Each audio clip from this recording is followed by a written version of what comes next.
Today we're looking at an electrophilic aromatic substitution reaction, otherwise known as EAS. And we're going to look at the acetylation of ferrocene. Now, ferrocene is an iron atom that is sandwiched between two cyclopentadienyl rings. So essentially, what we're looking at here is two aromatic rings, five-membered rings. So we can think about this as being a lone pair on one of these carbons and then double bonds on the other ones. But because it's completely delocalized, we often just draw it with that ring there. And that lone pair doesn't really sit on any individual carbon. It's completely delocalized there around the ring. It's a fully aromatic system with 6 pi electrons. Now what we're going to be doing is we're going to take that aromatic system here and we're going to react it with acetic anhydride to add an acetyl group onto one of the rings. Now it could be the top or the bottom, it doesn't matter, the molecule's symmetrical, so either top or bottom will give us the same species. The way that this reaction works is it has an acid catalyst, phosphoric acid here, and so the first step is actually generating the active electrophile, which is the same for any electrophilic aromatic substitution reaction. The first step is generating that active electrophilic species. So here I've got my acetic anhydride with phosphoric acid. Essentially what's going to happen, and of course we could protonate at multiple different locations here, but let's just say that we protonated here. So I've got my H, O, P, OH, OH there for my phosphoric acid. You protonate, kick that off, and that gets you initially then to kind of an activated anhydride that's been protonated. We now have a good leaving group, so a lone pair on this carbonyl swings down and literally just kicks off what is essentially a fragment of acetic acid. So that will generate then my acylium ion. I'm going to have this species here, that's my active electrophile, my acylium ion. And then I've got just an equivalent of acetic acid here. So now that I've got that active acylium ion, then the rest of the substitution proceeds. So let's redraw that cyclopentadienyl ring that sits on the top really quickly. So here, if I sort of redraw that again, and it's helpful to draw out the bonds here just so that just so we can kind of see what's going on. So here, it's a little bit of a squat five-membered ring here, but we can draw it here with a lone pair on one carbon and double bonds on the other spots. Of course, it's completely delocalized around the ring, which is why we draw the circle there. But if I now have my acylium ion around, then essentially I'm just going to get nucleophilic addition from my ring to that acylium ion, to that electrophile. Now, I can draw this a couple different ways. I can just draw the lone pair coming and attacking that carbon, or I could draw the lone pair kind of in like a resonance form, indicating that the double bond is attacking here. It doesn't really matter that much. I'll draw it this way. Then this triple bond has to go back onto oxygen. This gets us initially to a de-aromatized system. So I've broken aromaticity for a moment. Here's what I've got. So I've got now, there's the double bond, there's the double bond. I brought that lone pair to make the double bond. Off of this carbon here now is where I've added my, I've added that acetyl group, so it added there, and then I still have a hydrogen here. So now, for a moment, my system is discontinuous. I do not have a continuous pi system here because this is now an sp3 hybridized carbon. Aromaticity is broken, but at this point, essentially just my phosphoric acid, or the conjugate base of this, can come back and deprotonate. So let's just call this A minus here rather than having to draw it all out. But this can simply come and take that hydrogen off, put those electrons back into the system. We can dump the lone pair back onto there. And that gets me back to the case where I now have a re-aromatized system.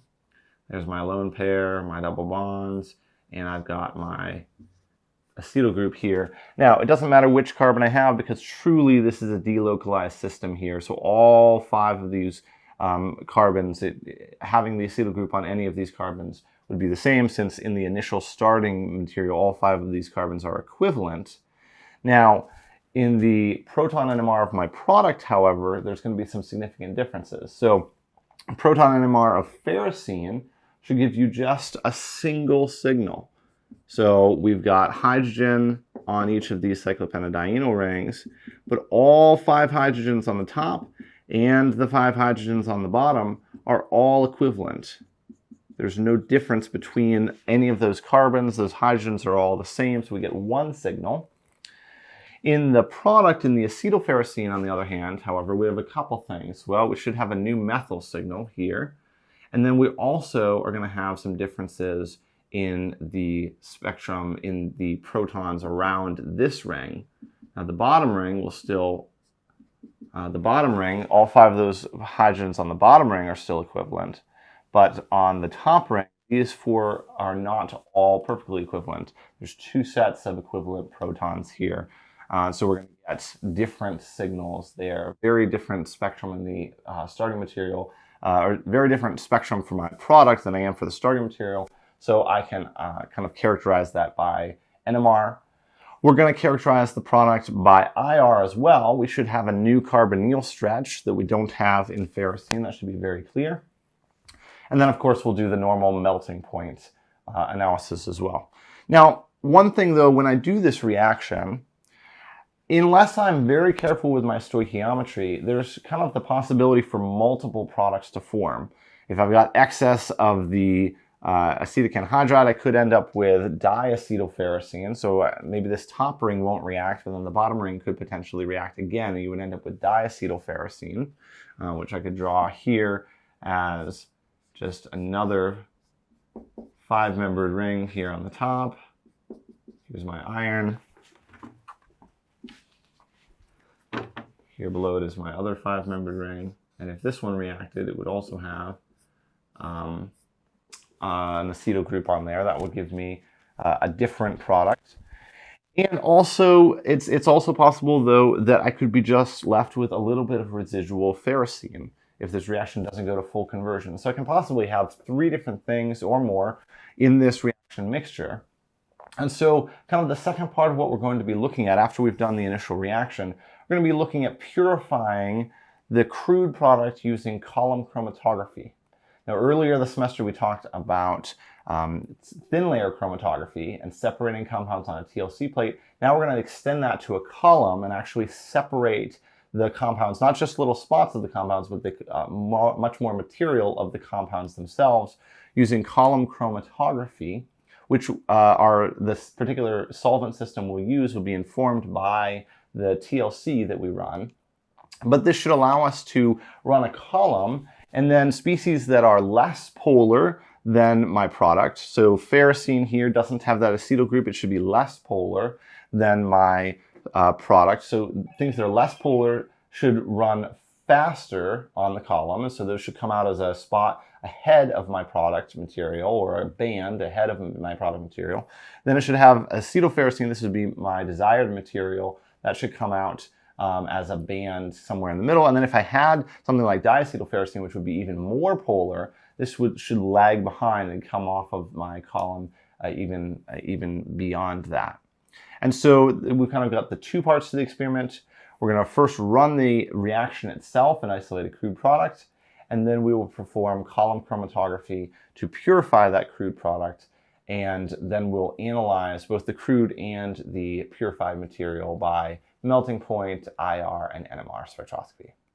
All right, so with that in mind, let's go grab our stuff and get into lab.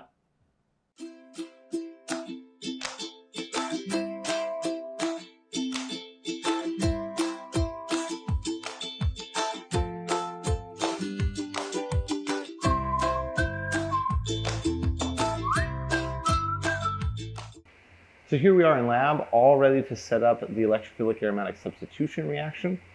I have my dicyclopentadienyl iron complex, otherwise known as ferrocene. Here, it's a nice orange solid. I'm going to weigh out 400 milligrams of this into a small round bottom flask that has a stir bar. So right here, I've got a stir bar in my round bottom flask. Then I'll take this over to a hot plate, and I'll add 2 milliliters of acetic anhydride. So here's my acylating agent. And then my catalyst that initiates and ensures that all of this happens is phosphoric acid here. This will then protonate the acetic anhydride and activate it for electrophilic aromatic substitution. And so we'll begin by weighing out our 400 milligrams of ferrocene.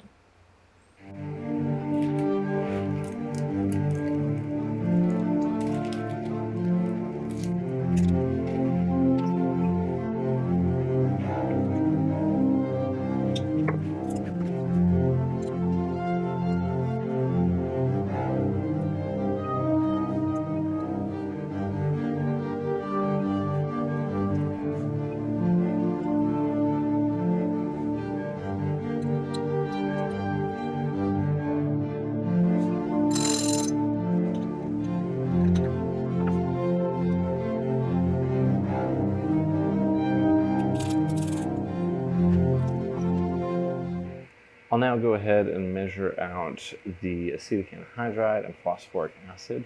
I'll deliver those using a micropipette shown here. We'll start with acetic anhydride. We need 2 milliliters of acetic anhydride. So here we're set for 1 milliliter. Set this, do 2 deliveries of my acetic anhydride.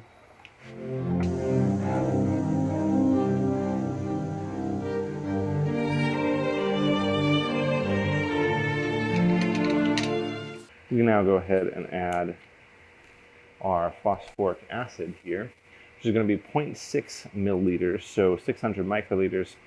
We'll just crank this down to 600. There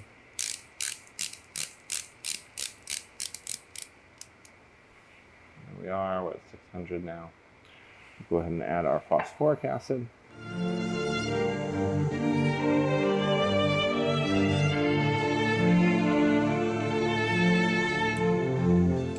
At this point, you can see the reaction vial, kind of darker orange. Not much is occurring yet. Now I want to attach this to a reflux condenser and then place it in the sand bath and heat the reaction to a gentle reflux.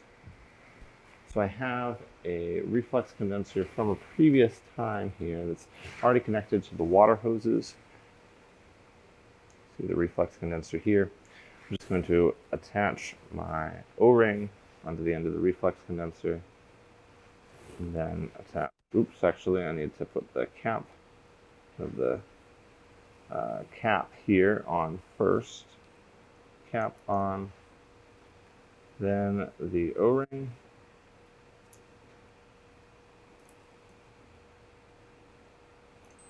And then I can simply take and attach my vial. Oh, you'll notice my vial is actually kind of warm on the bottom. I can already feel that there's a reaction taking place.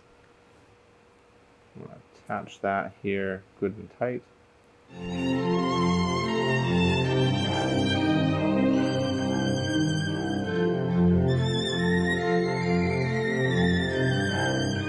Now that I've got this set, I can go ahead and attach it to my clamp here and then lower the clamp into the sand bath. Just kind of bury that right into the sand bath. Sort of set the thermometer back up here into the sand bath. So now we've got that buried into the sand bath. We can now go ahead and turn on the stirring and the heat. Now here I'm not necessarily going to set it to be 250. I don't want it to go that hot. Simply a gentle reflux, so I'll set it to be about 100, maybe 120 degrees Celsius here, and then start the stirring.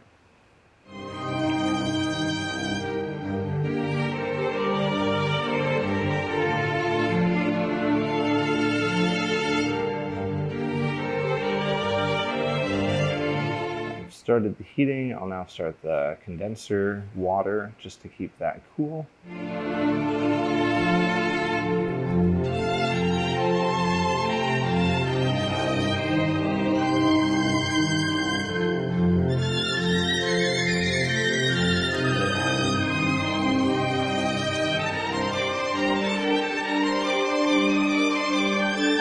Now that the reaction has reached the desired temperature, we'll let this run for about 10 minutes.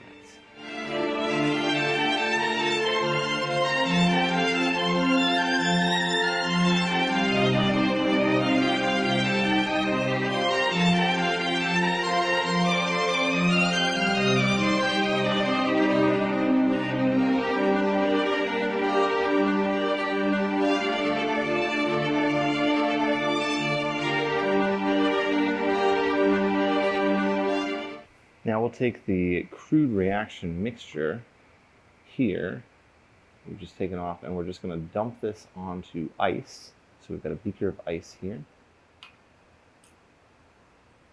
So initially form kind of an ugly brown material. Actually going to take a little bit of distilled water,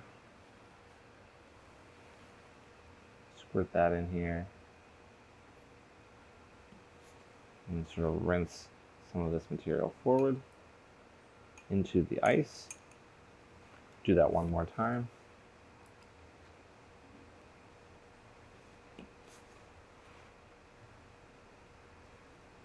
Now I should have a very acidic ice water mixture here with my crude product.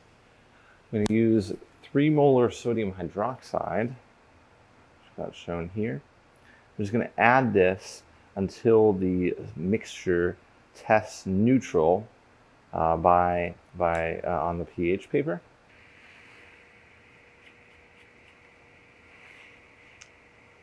Our kind of crude ice water mixture here, swirl it around. See, there is some solid. Initially, I'll just test the pH of that solution on some pH paper here with a glass stirring rod. And you can see it's very acidic, very pink there. So we'll begin to add 3 molar sodium hydroxide to this. Carefully, in portions. Just swirl that up. Test again. We'll just repeat this process until we get a neutral reading by the pH paper.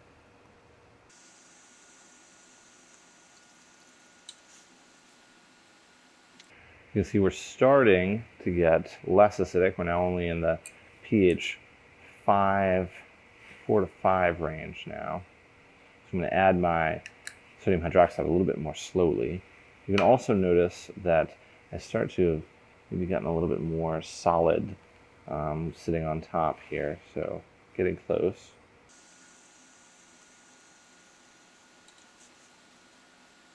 We're still kind of in that acidic range. I'll grab a new piece of paper.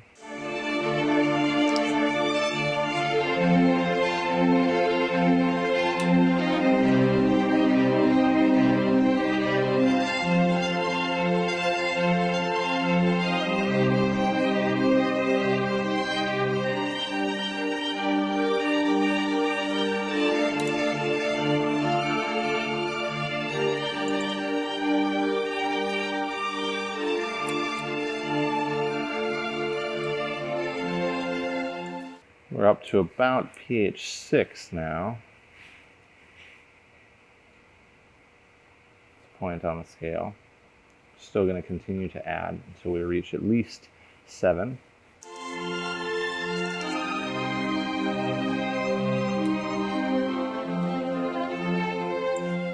Starting to notice more solid, a lot of solid precipitate here. It might be kind of difficult to see. A lot of suspended material now.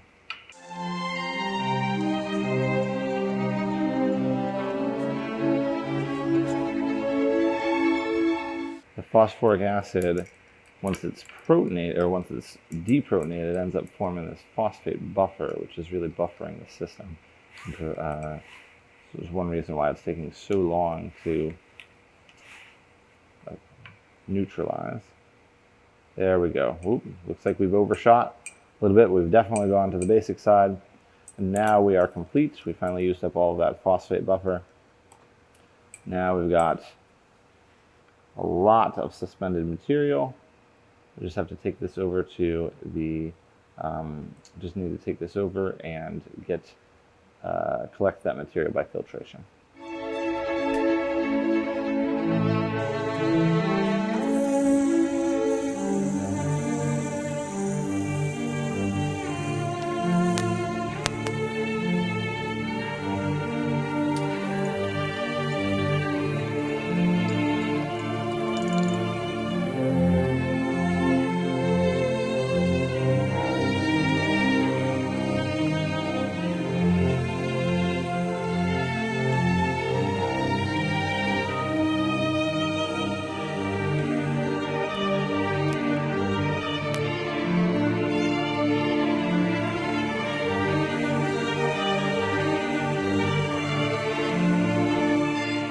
We'll pull air through this for a while.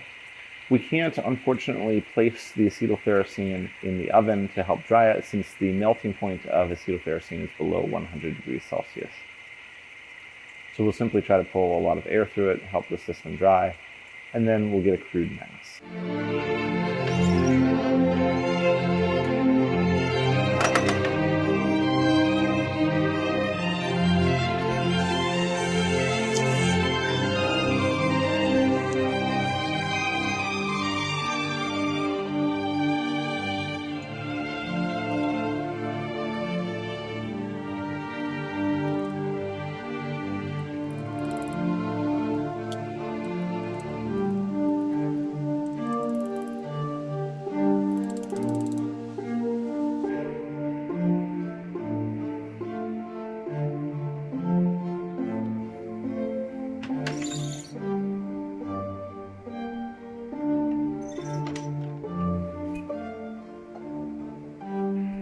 So here I'm about to do TLC analysis on our sample, very similarly to how we performed it earlier in the semester for the thin layer chromatography lab.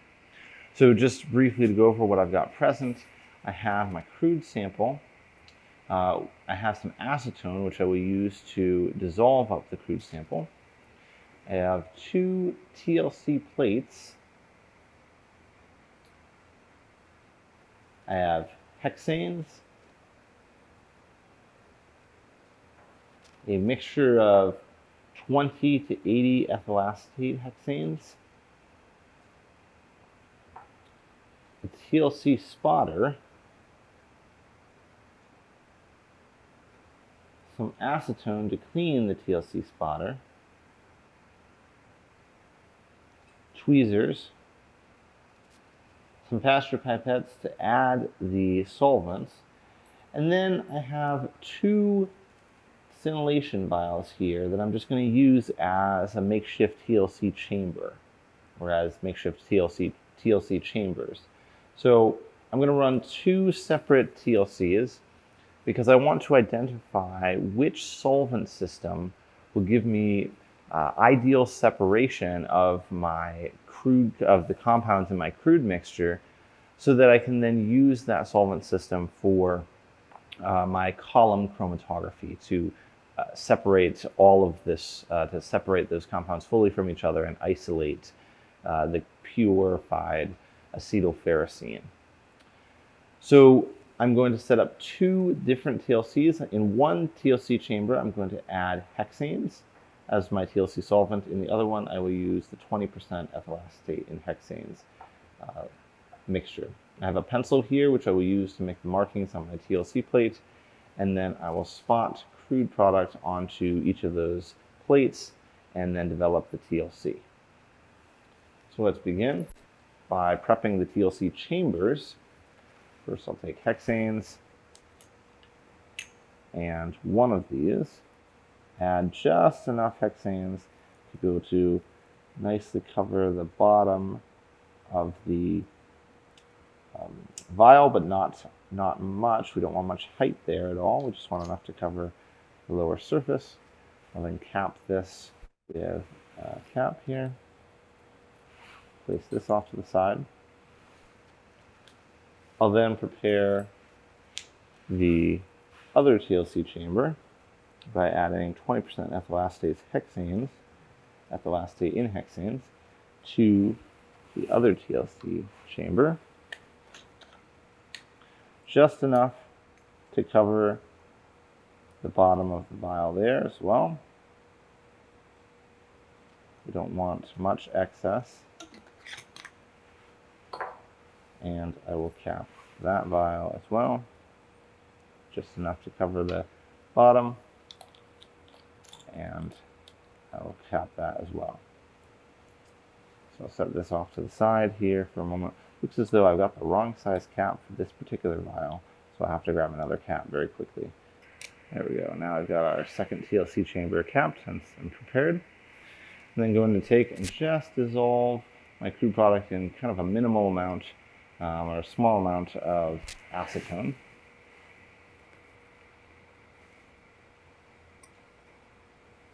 Using a little excess is okay. I don't want my spot to be too horribly concentrated.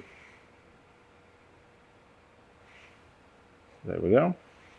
Got that dissolved. This looks like it's going to be a pretty concentrated spot. I might dilute that just a little bit more. I can always concentrate on the TLC plate by spotting multiple times in the same location. Got that prepared now. Take my TLC plates and begin to mark the lines on them. So make that line about 1 centimeter from the bottom. Here you can see that. Make a similar one on the other plate.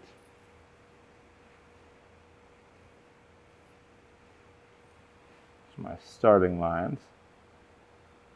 And I'm going to make a small cross on each of these just to mark where the starting point should be, where the starting spot should be. You can see that there. Now I'm going to go ahead and spot from my crude sample. Simply take my mixture here with my spotter. Take this.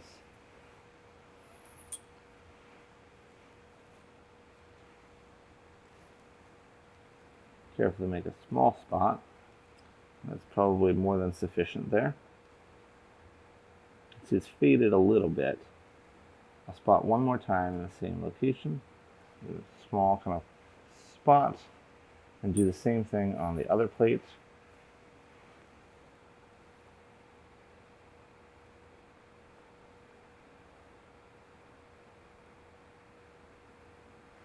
There we go. Make sure I've got kind of a good spot there. And now rinse out my spotter. Make sure that's clean. Simply by dipping several times in acetone and spotting onto the paper towel. Clean out that spotter. Make sure that's good for the next person to use. I'll now take my tweezers and I'll take my hexanes TLC chamber. I'm going to grab my TLC plate, grab it by the top, set it standing, kind of upright into the TLC solvent here, and then recap my chamber and let that one run. I'll do the same thing on with the 20% ethyl acetate and hexanes. Place it in here, let it run.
This looks as though it's run far enough. So what I'll do is I'm going to remove the TLC plates and I'll quickly mark the solvent front and then let them dry.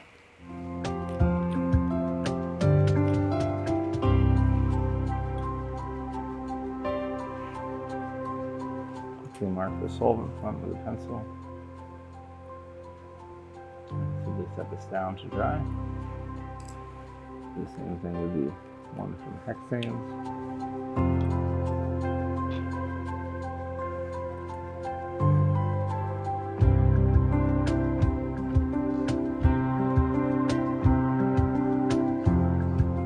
Set those down to dry.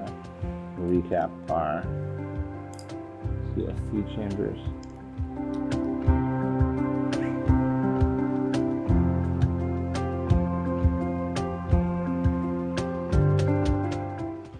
See very clear differences in the spots. So the one on the left in hexanes essentially has nothing moving in the visible, at least, whereas on the right we certainly have a nice movement here, not too much, but a bit of movement there. Now let's double check this by looking under the UV light to confirm whatever spots may be, and then we'll analyze this further.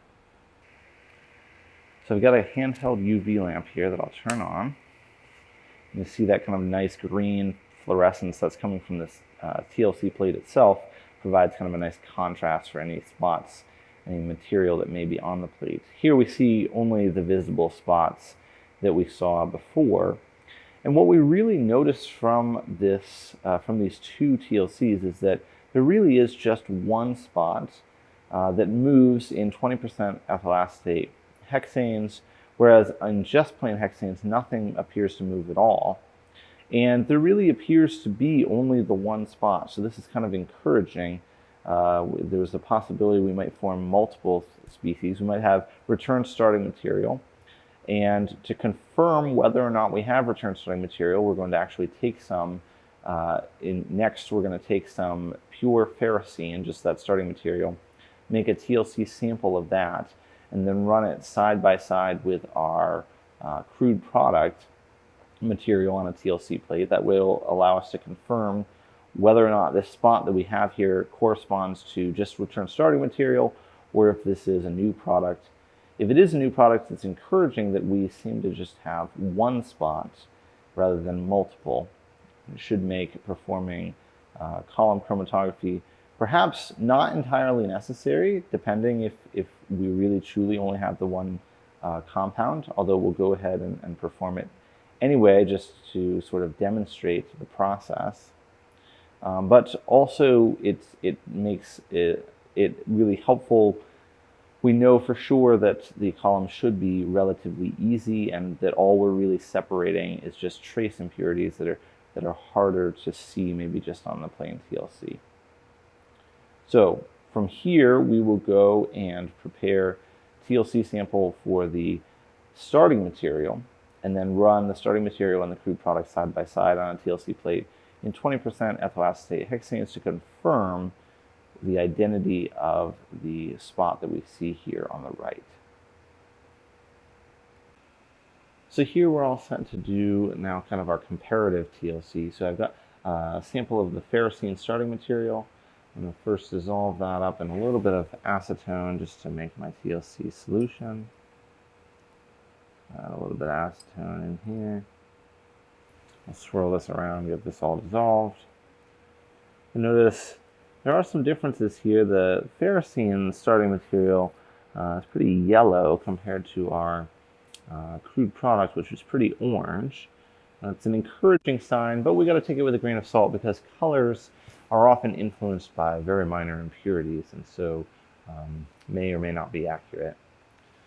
So what I'll do is I'll take my TLC plate here. It's a blank new one. I'm going to trace my starting line here. I'm going to make two marks kind of next to each other, separated somewhat. So there's one on the left, one on the right. And I'm going to spot the starting material on the left. So I'm going to go ahead and put a little S there to tell me that that is the starting material. And then I'm going to put a little P here on the right to tell me that this is my crude product. And I will go ahead and spot those two onto the plate. So I'll start with the starting material. I've got my clean spotter here. I'm going to dip into my ferrocene solution, hit them up. Carefully just take this and spot. There's a little spot there. I'll let it dry a little bit and then spot once more. There we go. I've got a decent sample there on the plate. I'm going to clean my TLC spotter very quickly, just dipping into acetone and spotting onto the paper towel.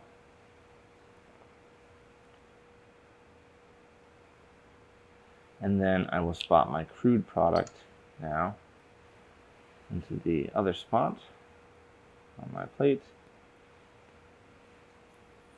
So now I can run kind of a comparative TLC side by side. Here's my crude product spot, let that dry just a little bit. Spot again. There we are. We'll now take this and put this into the TLC chamber, and we'll run these side by side. Let me just clean the spotter really quickly to make sure that I don't forget to do that. And then we can run these two TLCs side by side. Here's my TLC chamber with the 20% ethyl acetates hexanes solvent mixture. Bring that forward just a bit. Got my two spots. You can really see now the difference in color, one being yellow, the other being orange, but again, color is sometimes deceiving. Place this into my TLC chamber, cap this, and then we'll watch now the development of the TLC.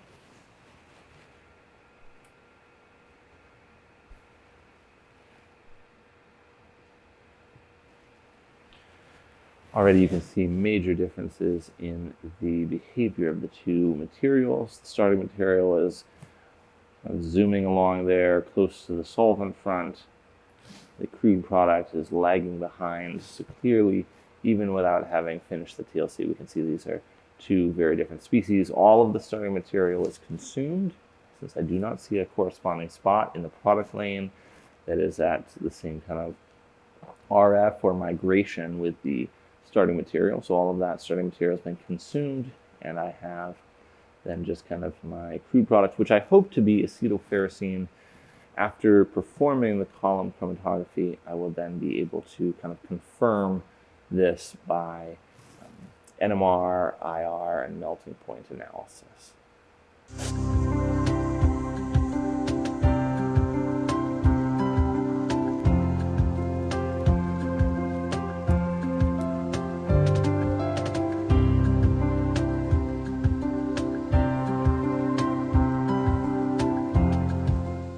We can now remove the TLC sample and mark the solvent front. See very clear differences between those two. Ferrocene runs mostly up to the baseline, or to the solvent front. Our product lags significantly behind that. We'll go ahead and use this sample and measure the RF of the starting ferrocene and of our crude product. And then we'll go ahead and pack the column to perform the column chromatography. We're now set to take the measurements to calculate the RF values for the starting material and product. To do this, let's start with the product. First, we're just going to measure the distance between the baseline here and the solvent front. You can get that measurement. And then we'll make another measurement here, well, I've got it there, between the distance for the baseline and the midpoint of the product spot. And then we'll do the same thing, the distance from the baseline to the midpoint of the starting material spot. I'll just sort of place this on top of the sample here. And we can get that measurement for the kind of the midpoint of the starting material spot here. Now, it may not be as accurate as we might exactly like. We don't need many decimal places for an RF value. We are simply just trying to calculate, very, very roughly, generally to maybe 2 decimal places at the max, the retention factor for that compound, so that we can compare it essentially to the retention factor for, in this case, the starting material, or if there is a reported example of the RF value of acetylferrocene in 20% ethyl acetate hexane TLC solvent, then we may be able to make some comparison that will help us with the identity of the compound. So we can go ahead and prepare our column for column chromatography. So here we have the actual glass column itself. It has a very nice feature to it where it has this little frit down here at the bottom, near the bottom, that will prevent the silica gel that we put in here from kind of going down and getting stuck in the stopcock, which I've got right here. Many columns don't have this feature, and what you have to do instead is pack a small wad of cotton here in the bottom, and then generally cover it with a small layer of sand. And then you would pack your silica gel on top of that. Now, the way that I'm going to pack my column here is, first I'm going to just place it into kind of the holder setup in the ring stand. So I've got an iron ring up here, which was a little bit too large for kind of the small bulb that I have here, so it's sort of wrapped with a bunch of tape to help it hold the bulb. And then I've got a clamp down below, which will actually raise this clamp up, loosen that up, and raise this clamp up to clamp onto the system a little bit farther up. Looks like I need to adjust the depth of it as well to get it kind of to the right setup. There we go. So now my column is clamped in here. I'll just make sure that's about the right height that I want. I've got an Erlenmeyer I can put, okay, that will fit there. I may have to adjust it up or down later when I start to collect fractions, but for right now this is sufficient. I'll sort of twist this a little bit to the side and close my stopcock initially.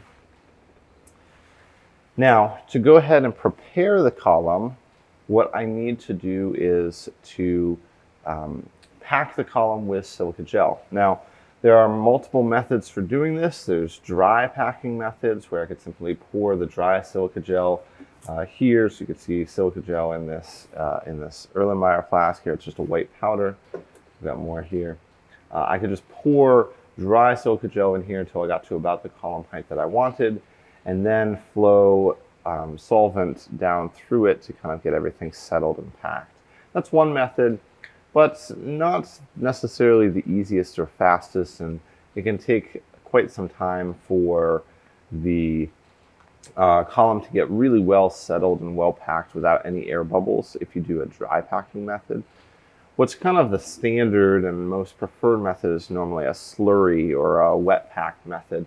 That's where we're going to take some silica gel, we're going to put it here in this Erlenmeyer. I'm going to add my 20% ethyl acetates and hexanes. I'm going to add some solvent to that, just enough to get it to be a slurry, kind of a thick gel-like material. This is actually why it's referred to as silica gel, even though it's kind of a powdery material. Once I've got that gel-like material, I'm going to take that, add my funnel to the top of my column, or add a glass funnel here to the top of the column. And then I will go ahead and pour that kind of thick slurry material into the column, and then sort of run solvent down through it until it gets that column packed as I want. So I'll go ahead and demonstrate a few of those things here, and hopefully you'll be able to see this as we kind of go along. Realize that you maybe can't see all of the features with the column very well. I'll try to zoom in on some of those. So here we've got our column with the funnel on top. There's kind of that frit and the stopcock, and then my collection flask underneath. I'll begin by preparing my slurry. So let's take a look here at my round bottom flask, or not my round bottom, my large Erlenmeyer that's got some silica gel in there already. Now, I don't know that this is quite enough, so I'm going to add a little bit more of the silica gel to this.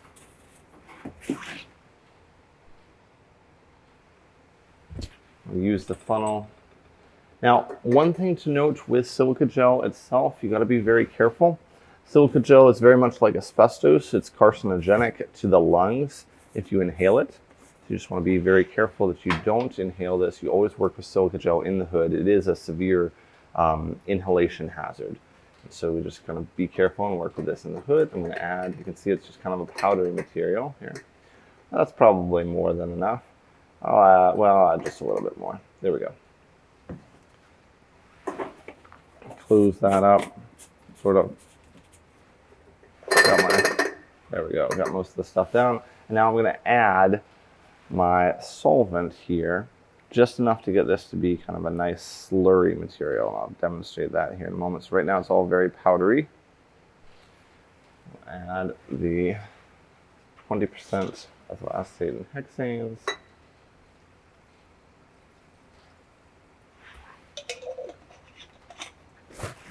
So you can see most everything, initially, enough solvent there to get things mostly, quote, wet. But I'm going to swirl this around here.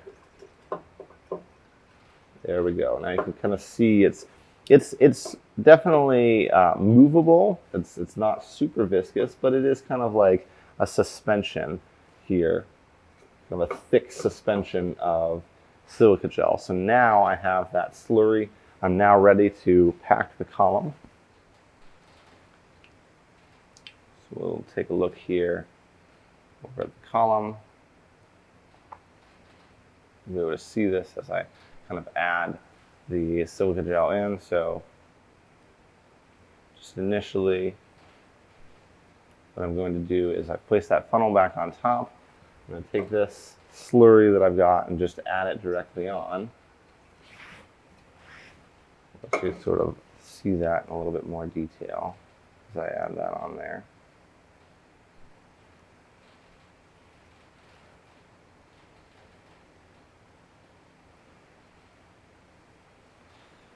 So here goes.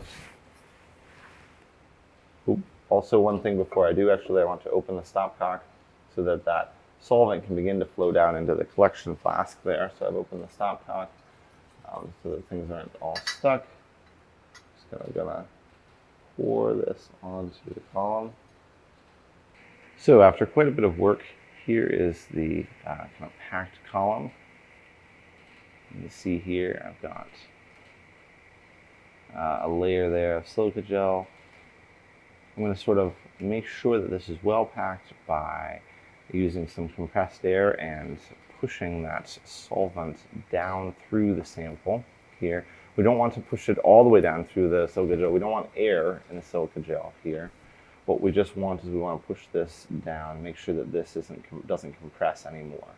So we can sort of observe that just by taking some my air hose here, pressing that down through, and just noticing whether that notice that column does not compress anymore. What I want to do is I want to drain this solvent layer. So I want to drain the solvent front just to the point where it's just barely above the silica gel. I do not want to push it into the silica gel because that will bring air into the packed column and create bubbles, which will then result in uneven kind of, it can result in cracking of the column, and it can result, not cracking of the glass, but cracking of the silica gel, and then it can result in kind of uneven separation later on. So I'm just going to drain this very carefully right down, right above that silica gel layer. Now at this point we want to add a small layer of sand, just about a few millimeters thick right here. And that sand is to protect the silica gel column from getting really disrupted during the addition process of extra solvent or the added, when we add our actual material to be separated. So we'll take a little bit of sand here, and we'll just take a small scoop or so, maybe 2 scoops, and just add it onto the top of the column to form just a nice little protective barrier on the top of the column.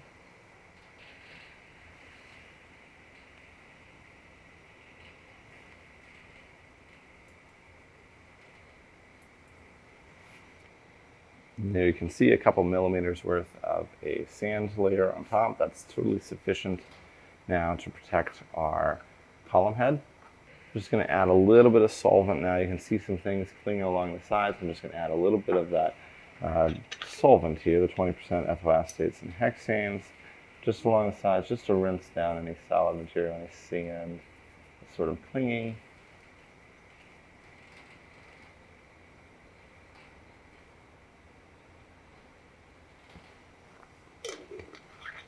There we go. Now, our column is almost all set.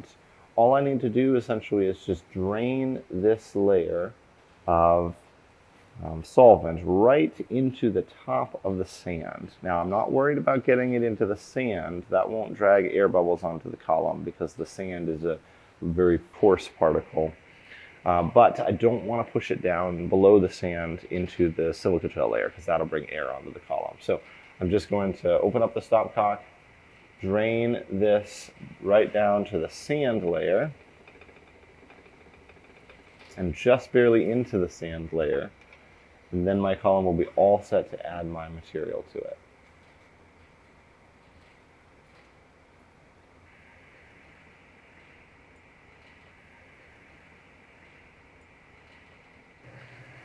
Now we're all set to prepare our sample to add onto the column for purification by column chromatography. Now a couple notes here. First, I'm actually not going to take all of my crude material when I perform the column chromatography. I actually have quite a bit here, and if I were to perform a column on all of this, which I certainly could, I might want to use a slightly larger gauge column. Whereas here, I'm mainly using this smaller gauge column for kind of demonstrating purposes. The other thing with that is, by the TLC, we saw only one spot. We didn't see any residual starting material. We didn't see any byproducts. Now, there certainly could be some invisible impurities, such as acetic anhydride, that would not show up in the TLC. But in this case, we presume that our material is relatively clean, and there's only trace amounts of those other impurities. And so maybe a column chromatography wouldn't be entirely necessary for purifying this crude material here. We might be able to get away with recrystallization or with sublimation or some other form of purification for the solid here. But I'd really like to demonstrate column chromatography as a tool for separating species. Now, here, if I just put my crude material on the column, there may not be much to separate because there's really just the crude material and no other visible impurities. So what I'm going to actually do is I'm going to intentionally contaminate a portion of my sample. I'm going to measure out 100 milligrams of my crude material. That I'll use to then perform the column chromatography, but I'm going to intentionally contaminate that sample with 20 milligrams of ferrocene, of the starting material. This way you should really be able to see on the column the two spots as they come, or the two bands of material as they come off the column at different rates. And at the end of the day, I should really be able to separate those and get back my purified material, and hopefully more purified even than crude, since I should also get rid of any kind of trace impurities like acetic anhydride that might be present.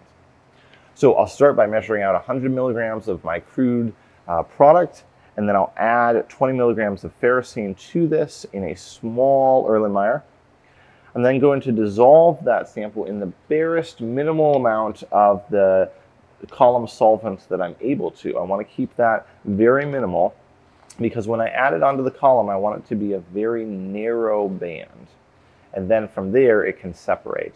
So we'll first start just by measuring out the materials, and then we'll dissolve that in the column solvent and work from there.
So at this point, I'll take the column solvent, 20% ethyl acetate and hexanes, and I'm going to try to add the very barest minimum possible to dissolve the crude sample here, this mixture.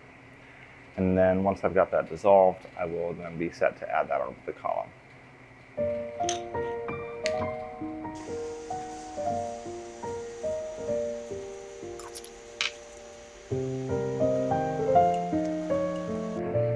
Now my sample is fully dissolved.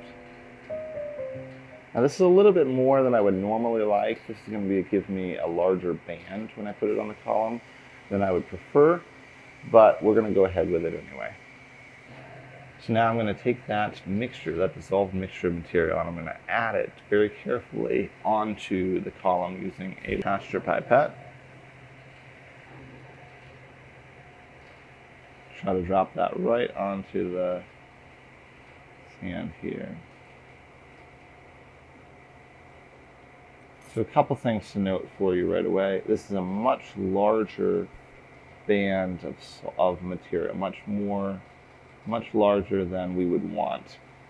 So I did not do the column, did not do the preparation very well. I should have reduced that volume significantly. This band here, as I'm first putting it on the column, should be very narrow.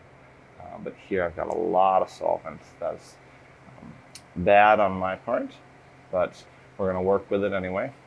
So then I'm going to open the stopcock and drain this just down into the sand layer. You'll start to see it enter onto the column at that point, onto the silica gel when I do that. So I've opened up the stopcock, push this down through. Start to see that entering onto the column there. Just going to drain this just down to the sand layer. Okay, I'll drain that into the sand layer. You can kind of see several things going on there. You can start to see even a very bare separation at the very beginning. Now what I'm going to actually do, I'll close off my stopcock, is at this point I need to rinse down the walls of the column here. You can still see kind of trace material. I need to rinse down those walls with some of the column solvent. Sort of carefully rinse around the walls there. Those. Not a lot, just some. And then I'm going to open up the stopcock again, and I'm going to drain that material down. Notice that it's colored right now because of those impurities. Or not because of those impurities, but because of the trace remaining material that we had. So I'm going to open up the column, and I'm going to push this down onto there, okay, just to the sand layer. And then I'm going to rinse one more time. You notice this is pretty clear now, that's good. Just then going to push this down the column.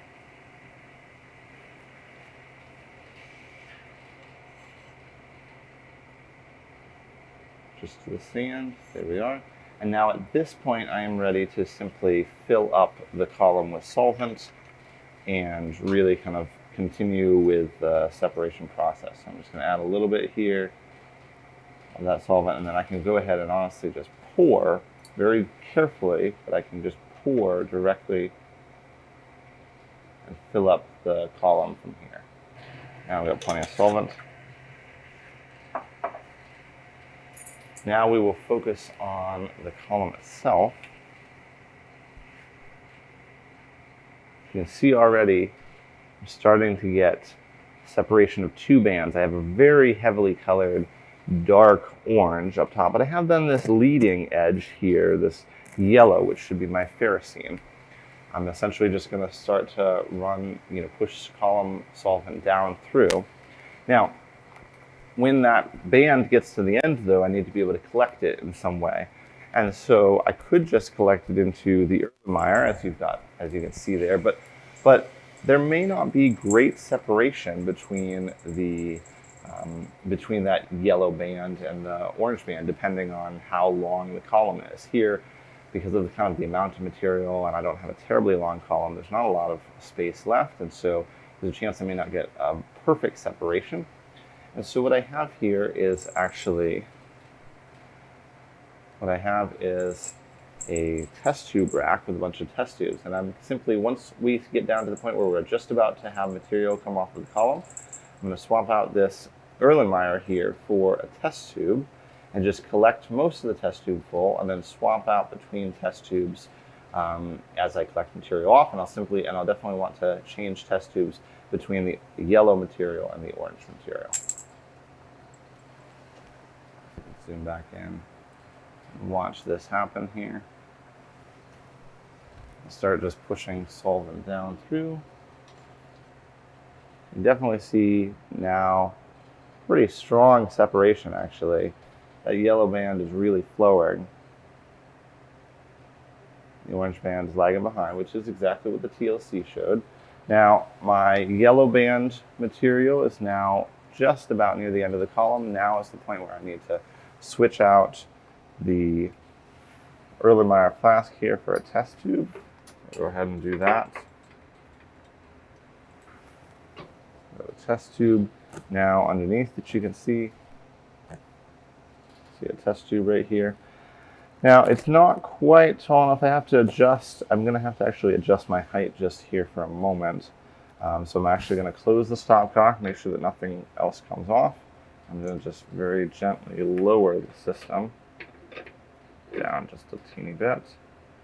There we go. Now I'm about at the right height that I want. It needs to be a height where you look kind of carefully here at the kind of interface between the column and the test tube. It needs to be a height, low enough so that it will hold the test tube easily, but then also high enough so that I can easily remove the test tube and swap it out for a new one if need be. This is about perfect, so we'll go with this. So you can see here my orange material or my yellow material. You can really see that clear separation. Well, mostly we have a strong leading yellow band. It's kind of tailing a little bit, so that may lead to purity issues. But we're going to go ahead and try to isolate these. So I'm going to keep pushing that material down through. We'll reopen the stopcock, and then we'll start to collect this material.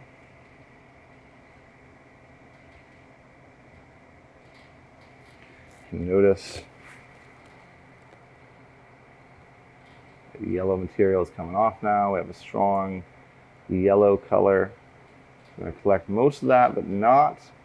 We're going to make sure that we don't collect that orange. We want to make that in a separate collection, in a separate test tube.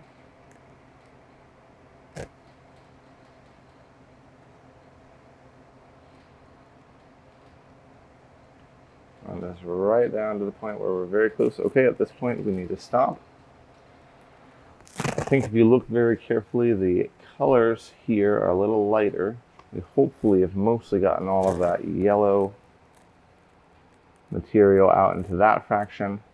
Now I'm going to switch this fraction for a new test tube. So I'm going to swap out this one for another one. And now I can reopen the stopcock and begin to collect that orange material.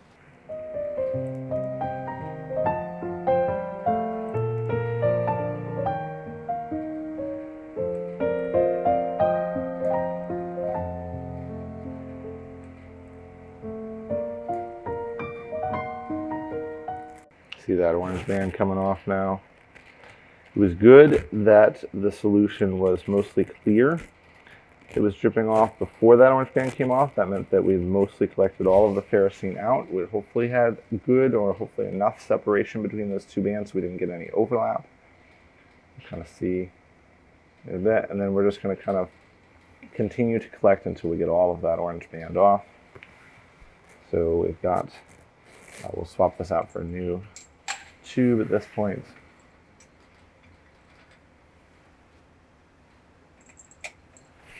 And then continue to collect there until all of that orange material is off. You can see definitely just some tailing here in the band, but we don't seem to see anything farther behind this. We don't really see much in any kind of other bands. We're just going to keep collecting.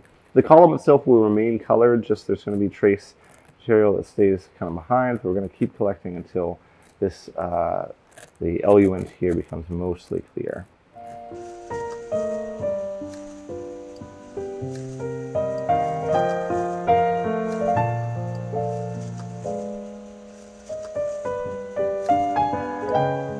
We're still getting orange material, but if you look right at the tip, it's definitely less colored than it was before. We'll swap this out for one more fraction, one more clean test tube.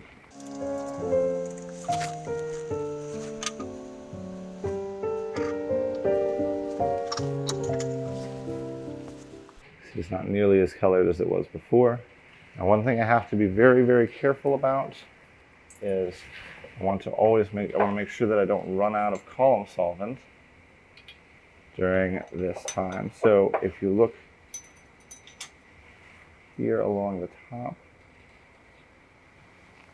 of the column, I just always, get so focused on the lower part that we don't pay attention to the column solvent above. So we have to be very careful that we don't run that down into the silica gel and then introduce a bunch of air onto the column. So here we have to add some more column solvent just to make sure that we don't run out.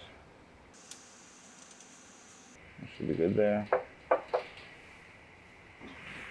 That should ensure that we don't lose any. So now we'll go back down and we can continue collecting. We want to just kind of go until the stuff that's coming off is clear. Here we're still yellow a little bit, definitely a lot less than before. And if I zoom back up here, you can see there is still a little bit of that orange band, but it's mostly gone now. I'm going to collect here. And you will notice that that color is really fading on that eluent. It's still going to be colored. It may never go completely clear, just due to tailing of the sample. But here we're actually looking we're starting to look very clear. Now the material underneath is not, but the eluent itself coming off the column is starting to look very clear. So I'm going to swap this out just for one more fraction, just to really be sure. You can see that really is looking, if colored at all, it's only barely colored. I'll go back up just a little bit. You see that band that was there is now mostly gone. Now, yes, the column is colored. The column is always going to be colored due to kind of trace material that just sticks on the column. But now my eluent here is looking really quite clear. I'm going to just to be safe, I'm going to go ahead and just continue to collect some more. And then I'll just go ahead and push this down through. And yes, that is now looking very clear in the eluent. So we are now good. We can stop the column. Here we've got the 5 total fractions that we collected from the column. We have our first fraction all the way on the left, mostly a yellowy material there. Hopefully that's just all of the ferrocene. We have a very dark orange that is hopefully our product, and then some tailing of the products eventually until we sort of finished collecting it. What we will do now, before we go to isolate those fractions and remove the solvent, is we want to perform a TLC on each of the fractions, just to be able to confirm whether we truly separated material, or if we had kind of some overlap of the two bands. It looked like our separation maybe wasn't perfect on the column. We maybe needed to run a longer column here to get perfect separation. So we'll go ahead and perform some TLC on each of these fractions. We can spot them all on the same plate. So here we have our 5 fractions, and we've got our TLC chamber and a larger TLC plate. What I'm going to do here is I'm going to make the baseline trace again. Then I'm going to make 5 marks along that baseline. 1, 2, 3, 4, 5. Somewhat equidistant. And then I'm going to go ahead and just spot on each of these from each of the fractions, starting from left to right. So I've got my spotter. I'm going to go in, get a little bit here, and then spot very carefully on there. Do a small spot, and then spot again on it. And then I'm going to make sure to clean the TLC spotter in between each spot so that I don't get any accidental contamination.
And then we can look at it under the UV light for a little bit more clarification. So here's the TLC plate, and initially it's actually quite hard to see the ferrocene spot.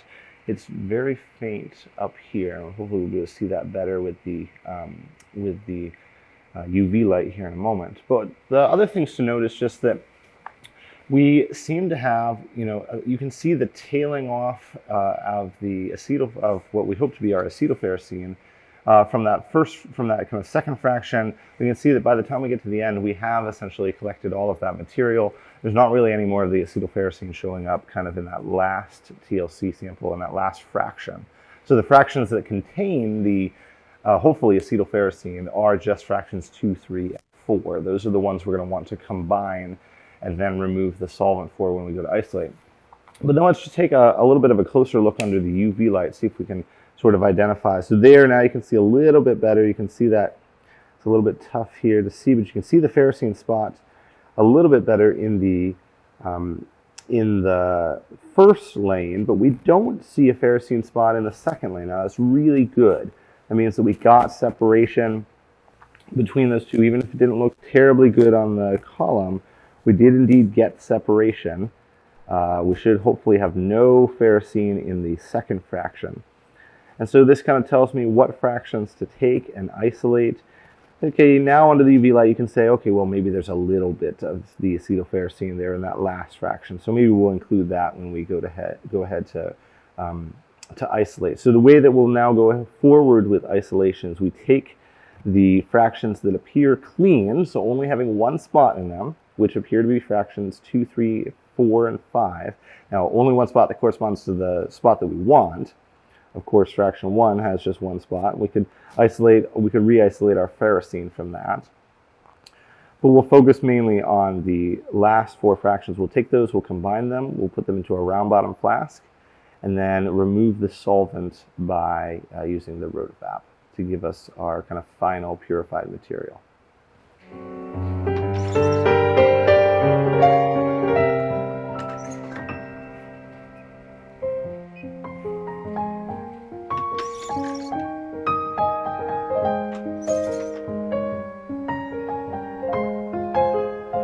We'll now take and combine the 4 fractions that contain our acetylferrocene.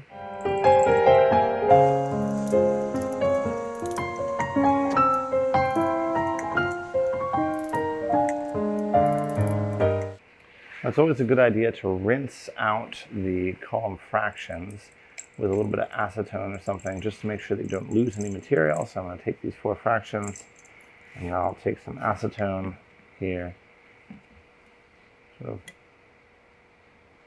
especially for this first one, which had so much, such a large spot. You can see we definitely still have material there. So we'll take these and combine them.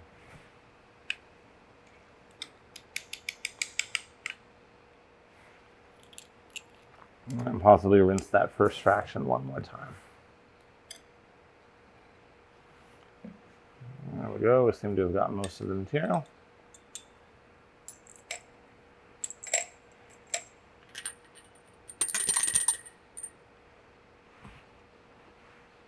We're now all set to take this to the Rotavap and remove the solvent.